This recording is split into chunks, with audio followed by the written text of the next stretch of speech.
नमो नमः।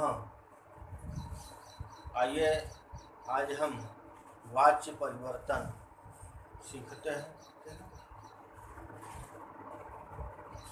कक्षा 12 में एक महत्वपूर्ण विषय है वाच्य परिवर्तन। वाच्य परिवर्तन कुछ नियम जान लेते हैं, मैंने पहले से ही लिख दिया है,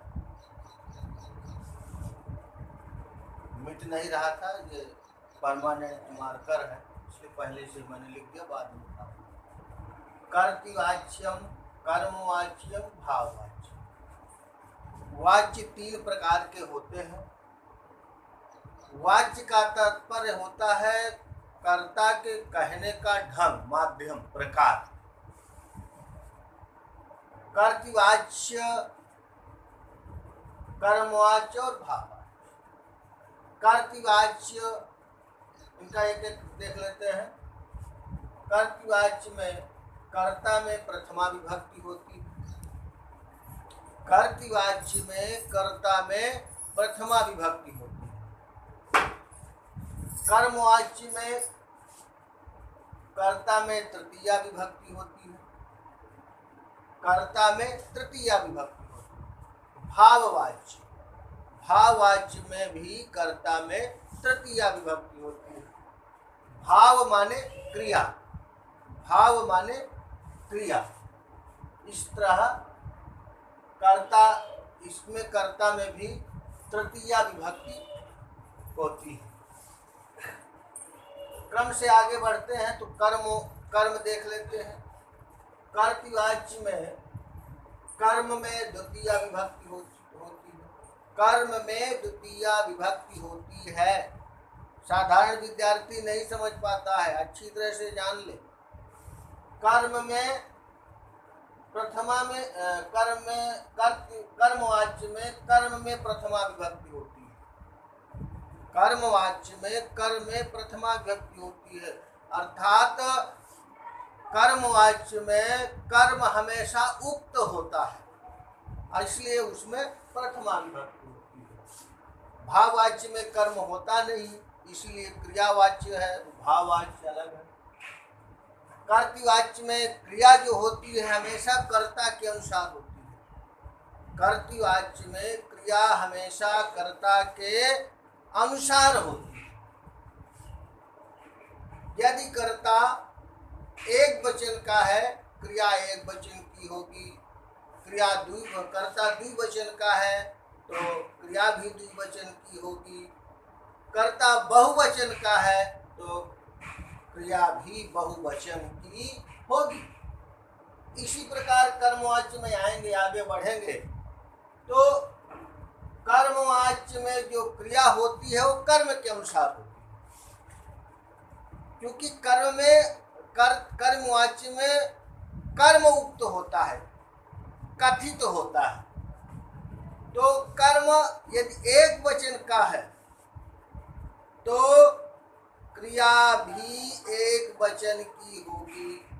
कर्म द्विवचन का है, क्रिया द्विवचन की होगी।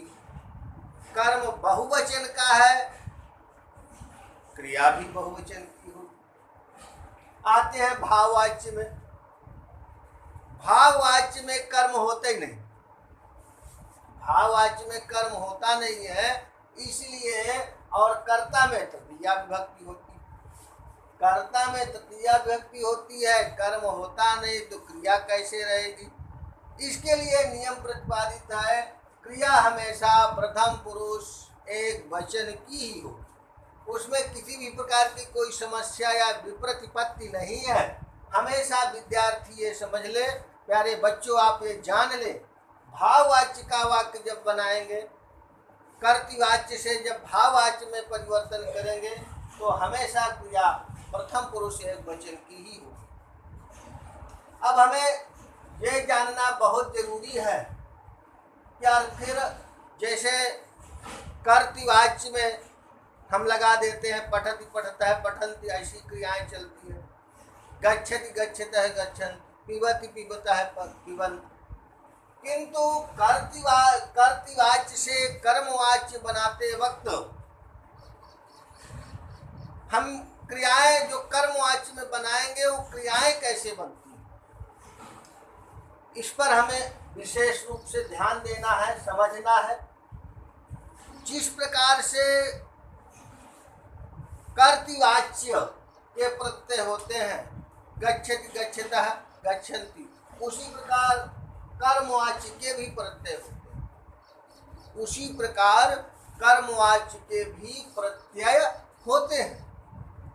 और यहाँ पर हमने लिख दिया है कर्मवाच्य के प्रत्यय, यते एते यन्ते, यसे एथे यद्वे, यसे ए यावहे यामहे। प्रथम पुरुष एक वचन में यते एते यन्ते, मध्यम पुरुष द्विवचन में यसे एथे यद्वे, उत्तम पुरुष एक वचन द्विवचन बहुवचन ये यावहे यामहे, एक वचनम द्विवचनम बहुवचन। अब इनका निर्माण कैसे हुआ, ये हम मूल बात जान लें।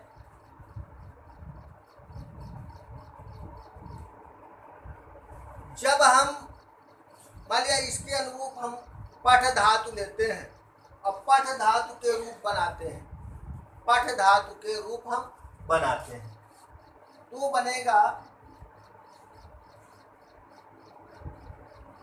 पठ्यते, पठ्यते, पठ्यन्ते,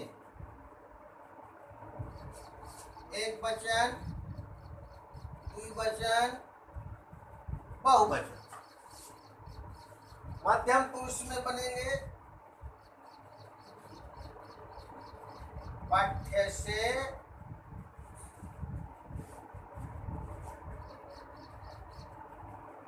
पठ्येथे, पठ्यद्वे।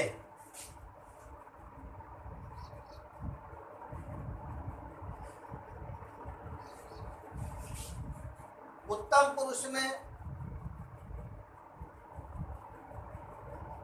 पठ्ये, पठ्यावहे,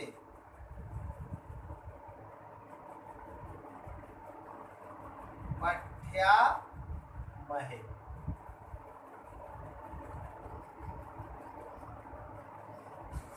पठ्ये, पठ्यावहे, पठ्यामहे।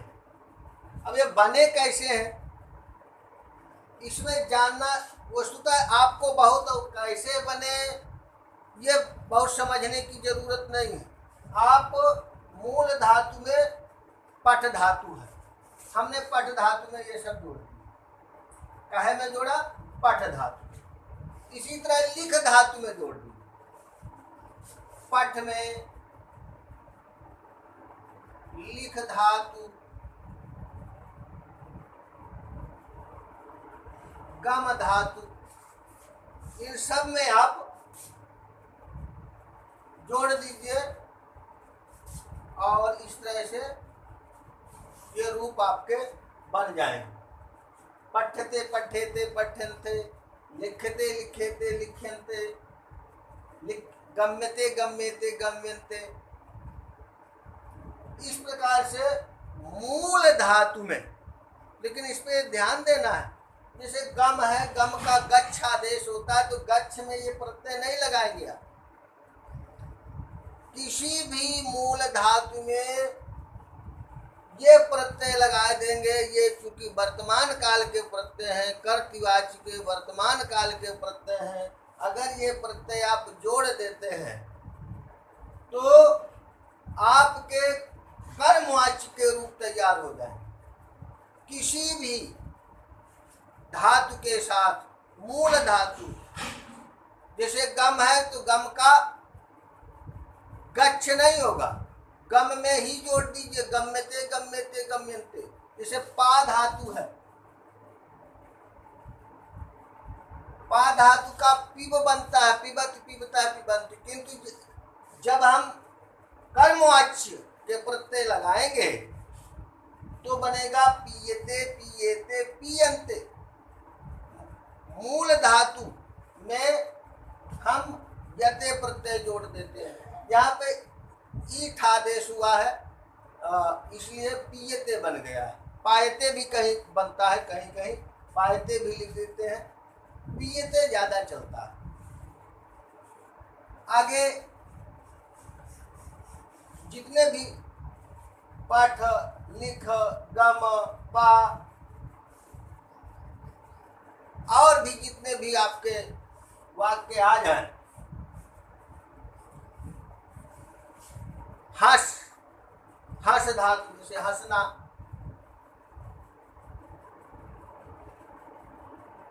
हंसते हंसते हंसते बन जाएगा। तो मैं इस बात पर बार बार बच्चों जोर दे रहा हूं कि यदि आप ये केवल वर्तमान काल के प्रत्यय, कर्मवाच्य के प्रत्यय हैं, मूल धातु में ये प्रत्यय जोड़ देंगे तो आपको कभी भी कर्मवाच्य की क्रिया बनाने में समस्या नहीं आई। अब उदाहरण पूर्वक हम सभी को देख लेते हैं। रामः पाठम पठत, वर्तमान काल, रामः पाठम पठत। अब हमने ऊपर नियम लिख दिया है पहले से ही कर्तृवाच्य में। ये नियम इसमें फॉलो हो रहा है कि नहीं हो रहा है? नियम, ये कर्तृवाच्य का नियम इसमें फॉलो हो रहा है कि नहीं हो रहा है, ये हम जानने के लिए देखेंगे। रामः पाठम पठत, राम पाठ पढ़ता है। कहा गया कर्ता में प्रथमा विभक्ति होनी चाहिए। हमने देखा कर्तृवाच्य के इस वाक्य में, कर्तृवाच्य के इस वाक्य में कर्ता में प्रथमा विभक्ति है, कर्म में द्वितीया विभक्ति है, और पठत जो क्रिया है वो कर्ता राम के अनुसार लिखी हुई है। राम एक वचन का करता है, इसलिए क्रिया भी एक वचन की।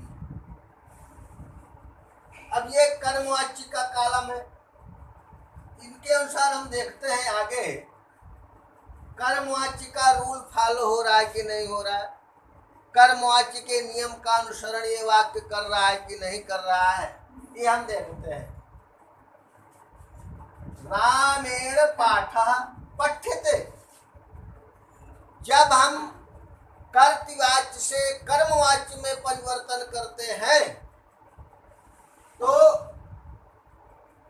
कर्ता जो प्रथमा विभक्ति का है वो तृतीया विभक्ति में चला जाए। कर्ता जो प्रथमा विभक्ति में है वो तृतीया विभक्ति में चला जाएगा। तो राम का रामेण हो गया। यहाँ पर एक बात ध्यान देने योग्य है, कर्ता एक वचन का है तो एक वचन में ही तृतीया विभक्ति में परिवर्तन होगा। कर्ता यदि द्विवचन का है तो द्विवचन में परिवर्तित होगा। कर्ता बहुवचन का है तो बहुवचन में परिवर्तित होगा। मानिए यहाँ पे राम है, रामेण बना। द्विवचन में रामऊ है तो रामाभ्याम हो जाएगा, तृतीया द्विवचन, तृतीया विभक्ति द्विवचन।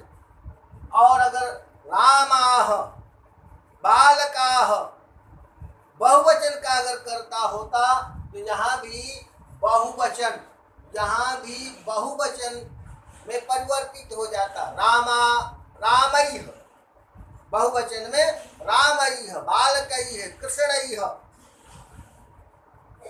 यहाँ पर भी कर्मवाच्य देख ली, कर्मवाच्य एक वचन में दिया हुआ है यहाँ पे, इसलिए क्योंकि ये कर्मवाच्य का प्रथम कर्मवाच्य नहीं, कर्तृवाच्य में द्वितीया विभक्ति एक वचन में, द्वितीया विभक्ति एक वचन में, और जो कर्मवाच्य में कर्म परिवर्तित होता है तो प्रथमा विभक्ति में आ जाता है। कर्मवाच्य में कर्म पद जो है वो द्वितीया प्रथमा विभक्ति में आ जाएगा, कर्म उक्त हो जाता है। यहाँ पर पाठ एक वचन में है तो पाठा एक वचन में ही परिवर्तित हुआ है। यदि ये पाठव द्विवचन में होता तो वहां भी द्विवचन में परिवर्तित होता। यदि ये बहुवचन में कर्म होता तो वहां भी बहुवचन में कर्म परिवर्तित होता। इसलिए एक वचन में है तो एक वचन में ही राम पाठा परिवर्तित हुआ है। आगे देखते हैं, क्रिया कर्म के अनुसार। ये देखिए, कर्तवाच्य कर्मवाच्य का कर्मवाच्य की क्रिया लगी हुई है और इसके अनुसार पर ये पठ्यते पठ्यते पठ्यन्ते पाठ एक वचन में है, इसलिए पठ्यते ये क्रिया लगाई गई है। चूंकि पठ धातु सकर्मक धातु है तो भाववाच्य में कोई उसका मतलब नहीं है जानना। अगर कर्म लिखा नहीं है, केवल ये लिखा है रामः पठति तो उसमें बना देंगे रामेण पठ्यते। भाववाच्य में तो नहीं कह सकते, लेकिन अगर क्रिया कर्म नहीं दर्ज है, कर्म नहीं लिखा हुआ तो रामेण पठ्यते आप लिख सकते हैं। आप रामेण पठ्यते लिख सकते हैं। सह विद्युत दूसरा वाक्य है, सह विद्यालयम गच्छति। यहाँ भी वही बात है, सह सर्वनाम है, सह तौते तम तौतान तेन ताभ्याम तई। ये प्रथमा विभक्ति का रूप है सर्वनाम में। इसको उसी तरह तृतीया विभक्ति में परिवर्तित हो गया। नियम कर्मवाच्य का रखा हुआ है, इसमें भी वही फॉलो होगा। तेन बनता है तृतीया विभक्ति एक वचन में, तेन हमने लिख दिया। तेन विद्यालयम कर्म है, जब कर्म वाच्य में लाएंगे तो उक्त हो जाएगा, विद्यालय प्रथमा विभक्ति में चला जाएगा। और इस प्रकार से विद्यालय जब प्रथमा विभक्ति में चला जाएगा तो इस कर्म के अनुसार ही क्रिया का प्रयोग हम करेंगे। और क्रिया गम्यते गम्यते गम्यते गम्यन्ते ऐसे रूप चलेगा। स्पष्ट, सब आपके सामने स्पष्ट रखा हुआ है। सह हसति, अब हस धातु आकर्मक धातु है, हंसना खेलना, तो ये आकर्मक धातु है। हंसना, उठना बैठना ये सब आकर्मक धातु है। तो तृतीया विभक्ति कर दीजिए नियमानुसार। और क्रिया हमेशा प्रथम पुरुष एक वचन की होती है, आप एक वचन में क्रिया कर दीजिए। तेन हस्यते, बहुत सरल है। केवल अगर हमने नियम को अच्छी तरह से समझ लिया और अधिक से अधिक हमने उदाहरण वाक्य प्रयोग कर लिए, अधिक से अधिक वाक्यों का हम कर्तवाच्य से कर्मवाच्य में परिवर्तन करते हैं, तो ये प्रक्रिया प्यारे बच्चों आप सब के लिए आसान हो जाएगी। मैं तो केवल 5 वाक्य यहाँ लिखा हूँ, इन 5 वाक्यों से काम चलने वाला नहीं है।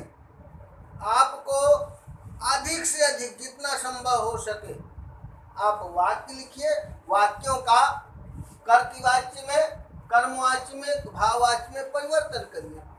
अपने आप सब कुछ आप लोगों के लिए विधि आसान हो जाएगी। राधा उपविशति, राधा उपविशति।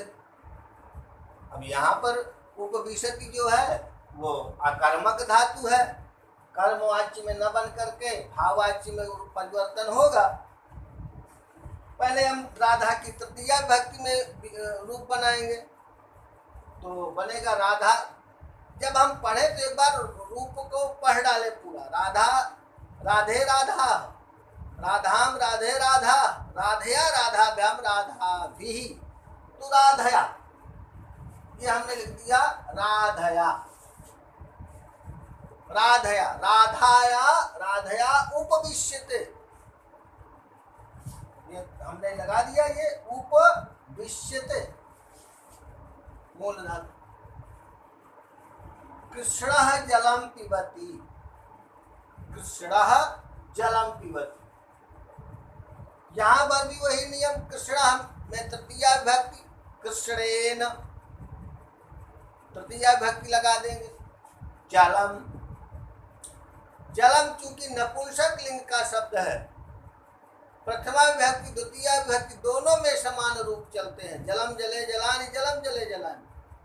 तो यहाँ पे जलम जो कर्म है वो प्रथमा विभक्ति में भी जलम ही बनेगा, कर्ता भी बनेगा जब।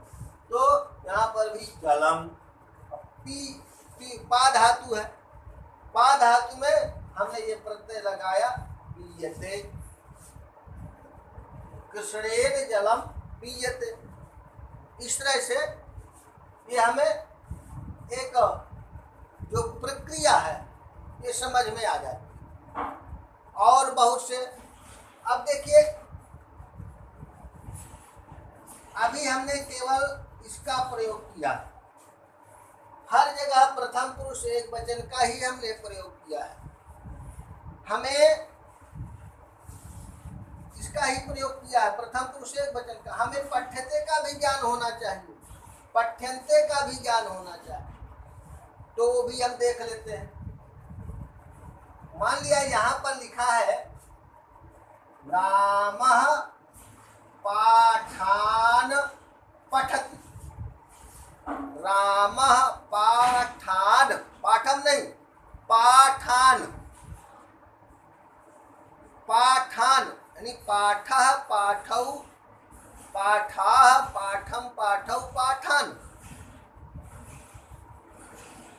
मतलब द्वितीया विभक्ति बहुवचन है। तो इसका परिवर्तन, पाठान का परिवर्तन पाठाः हो जाएगा, यानी पाठान द्वितीया विभक्ति बहुवचन का रूप है। जब परिवर्तन होगा कर्म का प्रथमा में तो वो भी बहुवचन में जाएगा और हो जाएगा पाठः पाठौ पाठाः हो जाएगा। यहाँ तृतीया रामेण पाठाः क्या हो जाएगा, रामेण, इसको बना देते हैं पाठान,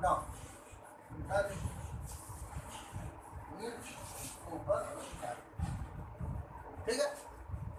अब यहाँ पर जब परिवर्तन होगा तो ये भी बहुवचन में जाएगा, हो जाएगा पाठाः। अब जब पाठाः हो गया, ये बहुवचन का रूप बन गया, तो इस कर्म के अनुसार क्रिया भी होगी।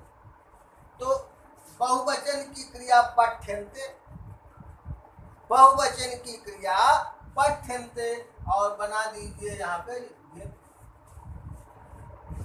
रामः पाठान पठति को अगर बदलेंगे, कर्मवाच्य में परिवर्तित करेंगे, वाक्य बनेगा रामेण पाठाः पठ्यन्ते, रामेण पाठाः पठ्यन्ते। अगर यहीं पर पाठौ लिखा होता, यहाँ पे पाठौ, पाठौ यानी पाठौ द्विवचन का रूप है, तो पाठौ, पाठौ रूप बनता, पाठौ लिख जाता है यहाँ पे, पाठम पाठः पाठौ।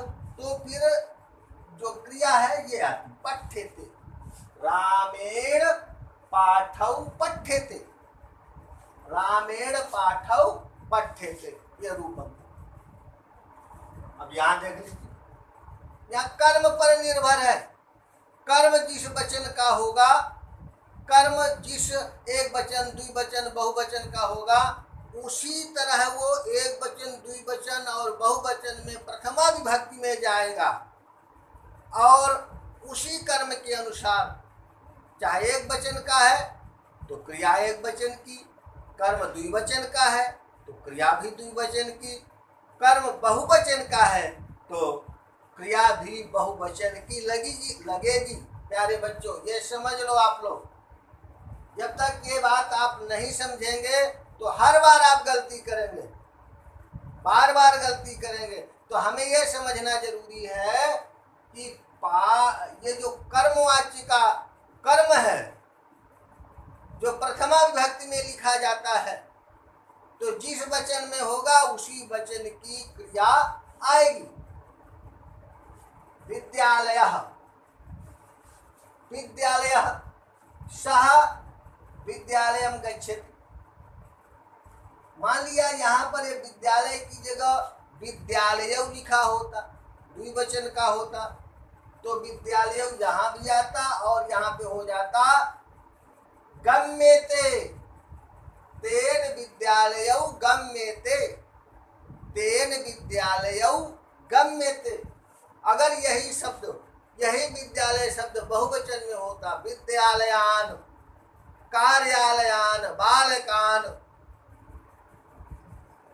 तो बहुवचन में वो भी बदल जाता, विद्यालयाः गम्यन्ते, विद्यालयाः गम्यन्ते, ये बनता, ये गम्यन्ते यानी पाठ धातु में, गम धातु में बहुवचन का प्रत्यय लगा दीजिए। प्रथम पुरुष बहुवचन का प्रत्यय, प्रथम पुरुष बहुवचन का प्रत्यय आप लगा दीजिए तो आपको इसका ज्ञान हो जाएगा। इसी तरह ये भी है, इसमें तो परिवर्तन करने का कोई प्रश्न ही नहीं उठता, कर्म नहीं है तो ये यथावत रहेगा। तेन हस्यते, राधया उपविश्यते, इसमें कोई विकल्प नहीं है, कर्म नहीं है, कर्मक क्रियाएं हैं, तो इसमें उपविश्यते हमने लिखा है। भाववाच्य में हमेशा प्रथम पुरुष एक वचन में ही क्रिया होती है। यहाँ पे कृष्णः जलम पिबति, सभी एक वचन में है। सर्वम एक वचने अस्ति अतएव सर्वम एक वचने एव वयम लिखामः, तो हो गया इसका कृष्णेन जलम पिबति। इस तरह से प्रथम पुरुष एक वचन को हमने समझ लिया। वर्तमान काल प्रथम पुरुष एक वचन को हमने समझ लिया कि किस प्रकार से कर्तृवाच्य से कर्मवाच्य में और भाववाच्य में परिवर्तन करते हैं। मध्यम पुरुष कैसे बनाएंगे, ये भी तो है, प्रयोग में तो है। जैसे एथे यद्वे, पट्टे से पट्ठे थे पट्ठे, तो उसके लिए ऐसा होता है। रामः, यहाँ पे कर्म, जब कर्म ये फॉलो करते हैं त्वम से, त्वम युवाम यूयम, त्वम युवाम यूयम, अगर यहाँ पे लिख दिया जाए रामः त्वम पठति, त्वाम पठति, त्वम नहीं, त्वाम पठति, राम तुमको पढ़ता है, राम तुमको पढ़ता है, रामः त्वाम पठति। त्वाम द्वितीया विभक्ति एक वचन का रूप है, सर्वनाम रूप है। त्वाम तुमको पढ़ता है, तो ये जाएगा फिर कर्मवाच्य में प्रथमा विभक्ति। और जब कर्मवाच्य में प्रथमा विभक्ति में जाएगा तो त्वम बनेगा, यही तो होगा। त्वम युवाम यूयम, त्वाम युवाम युष्मान, यही तो रूप चलता है। तो त्वाम लिखा हुआ था, त्वाम लिखा हुआ था, वो जब प्रथमा विभक्ति में जाएगा तो तुम हो जाएगा। इसलिए रामः, अब उसमें राम में तृतीया विभक्ति करिए, रामेण त्वम पठ्यसे, राम के द्वारा तुम पढ़े जा रहे हो, रामेण त्वम पठ्यसे। अब यही अगर बहुवचन में होता, त्वाम युवाम युष्मान, रामः युष्मान पठति, राम तुम सबको पढ़ता है, माने रीडिंग करता है, तुम सबकी अध्ययन करता है, रीडिंग करता है।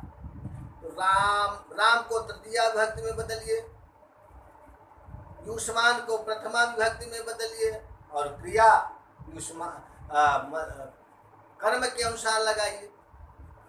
राम को बनाइए रामेण, युष्मान को बनाइए यूयम, और यूयम के अनुसार क्रिया, बहुवचन की क्रिया लगानी होगी। बहुवचन की क्रिया होगी पठ्यध्वे, रामेण यूयम पठ्यध्वे, रामेण यूयम पठ्यध्वे, ये हमें जानना पड़ेगा। तो 3 प्रकार से बने। रामेण त्वम पठ्यसे, वाक्य नंबर 1 परिवर्तन करेंगे तो रामेण त्वम पठ्यसे, रामेण युवाम पठ्यध्वे, रामेण युवाम पठ्येथे, पठ्येथे बनेगा। रामेण यूयम पठ्यध्वे, ये मध्यम पुरुष का हो गया। उत्तम पुरुष में भी सरल है। इसे अभी तक तुम का त्वाम था, अब माम कर दीजिए, ये हटाइए। रामेण माम पठत, राम मुझको पढ़ता है, मेरी रीडिंग करता है, मुझे जानना चाहता है। रामेण माम पठत, तो अब ये माम है, माम की जगह